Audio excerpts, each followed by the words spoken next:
Hey Quakes fans, I'm Chris Dangerfield. And I am Danielle Slayton, and we have got a new segment for you called Danger and Danielle's Tactical Breakdown. Each week, we're going to be looking back at the game the previous week and giving you a bit of our analysis. But because we haven't started the season yet, we've got an upcoming game, opening game against Minnesota on Saturday. We're going to talk a little bit about preseason this week and get you started. So, Danger, what are your general thoughts on how the preseason has looked for the Earthquakes? I go back to the midpoint of last season, Danielle, when Jesse Fioranelli came on board and he said, I'm going to look at what this club's all about. I'm going to give it a few months and then I'm going to start making my changes. And he's made those changes. And they've all been positive changes, I think, especially this off-season. Brought in a new coaching staff. They look solid. He's brought in numerous players as well that have really added to the overall field and depth of this club. We had a few moments to catch up with Jesse Fioranelli before. Let's hear what he has to say. Thinking back to last year, what were the biggest needs that you felt you had to address in the offseason, and what are the changes you guys have made? There's a lot, I know. It's been a bit, yes. So I think that last season, especially towards the second half of the season, we realized that we had to have a head start into January. So we put a lot of emphasis on scouting and making sure that we have a balanced roster from goalkeeper all the way to striker, from core players to youth players. We signed two very young players from our academy, along with JT Marsikowski, the under 20 a goalkeeper that was at Georgetown. And then we said, let's have a little bit more push on 2 or 3 positions that were necessary. And so we added some extra quality experience, in players like Magnus Eriksson and then also Quintana to finish the painting. So that's where we are right now. And I think the most important addition also had to do with Mikael Stare, who has joined us. Yeah. Why is he the man to lead the Earthquakes? What did you like about him? I like that he leads this team.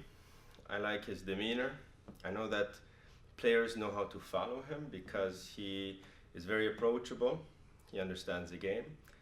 And all in all, I have a feeling that he identified strongly with the Quakes. What I've seen so far from Coach Michael Stare and also the new players is an aggressive style of play, which I like, especially at home here again at the Via Stadium. I see a team that is compact and yet organized and trying to win the ball back aggressively when they lose it in the attacking third. A team that likes to attack with width with those outside backs, which we know with Nick Lima and Shea and those type of players, but also likes to get players behind the opposing defense. So it's a team I think that is set up nicely. It's an attacking team. The results have been decent. They a good result against the Galaxy, those dreaded Galaxy, and a couple of other games that have been sort of behind closed doors, where they've implemented those style of play, and it's looked pretty good so far. Yeah, and you use the word depth, and I really like the word depth because I think that's an important piece, and I think it's something that the Quakes have done, really adding depth at every position. I also got to give a little bit of credit to Jesse Fioranelli and getting some of these deals done, because as you mentioned, there are a lot of new faces, but the fact that these guys were able to come in early and really be together as a team throughout most of preseason, I think is a real asset. It takes time to build those relationships and build that chemistry, and that really bodes well looking to this game. Well, Minnesota United is going to be a club, they think they've improved as well, right? And they have made some off-season acquisitions. They're a stronger club. It's a team that the Earthquake had good results against last season, winning both of their games on the road and also at home, the final exciting game of the season. So I think they're a club that's got some star players, especially Ramirez up front. Had a good season last year. He made the U.S. national team squad in January along with Nick Lima. So I think that they have some strong players up front with Molino and Ramirez. And maybe if there's a question mark about the Quakes at the moment is how is that back four going to gel? Yeah, and that's what I'm most curious about. Like we talked about earlier, building relationships is important. That's especially important in the back line.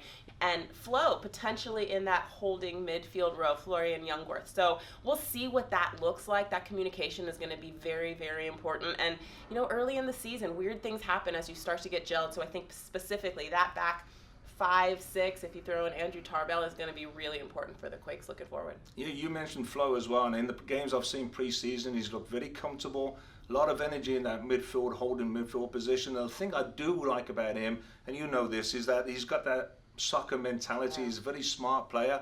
And so when Lima and Shea, whoever, go forward on the outsides and the centre backs do split, he has that ability to read it and sit back there and just cover. Very smart player, Flo Youngworth. Yeah, I think it's going to be great, and we're looking forward to it. We hope to see all of you guys there, not only on Saturday, but also stick with us every week, because each week we've got Danger and Danielle breaking stuff down for you. Don't miss it.